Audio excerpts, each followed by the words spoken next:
Minister Fiala bets big on Ukraine's role into EU and NATO. TLDR. In a political of sorts, Czech Prime Minister Petr Fiala is doubling down on Ukraine's future with the European Union and NATO. This grand reveal came after a chit-chat with Ukrainian President Volodymyr Zelensky.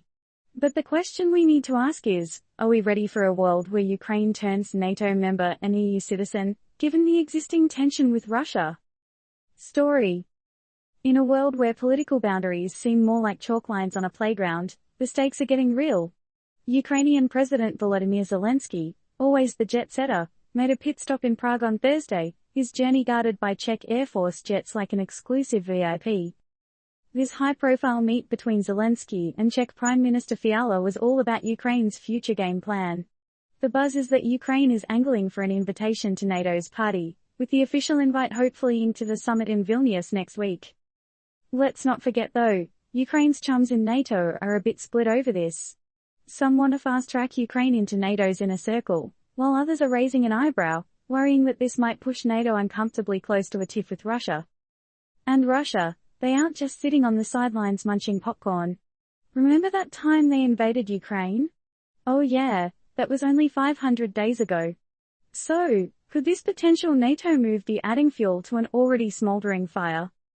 While the big dogs are playing this high-stakes geopolitical game, what does this mean for the average Joe? Is it all just political posturing, or are we witnessing a seismic shift in the global power balance? Is the Ukraine ready for this spotlight, or are they being pushed into it for geopolitical chess? Is Russia going to sit back and watch Ukraine dance into the NATO fold? Or, are we looking at a potential new chapter in the history of global conflicts? You see, news like this makes us pause and wonder about the butterfly effect of geopolitics. The flap of a diplomatic wing in Prague could stir up a storm halfway across the globe. In a world of uncertainty, there's one thing that seems pretty clear: the geopolitical chessboard is getting a reshuffle. But are we ready for the consequences? Before we wrap up here, let's leave you with a thought. If Ukraine joins NATO, would that be a step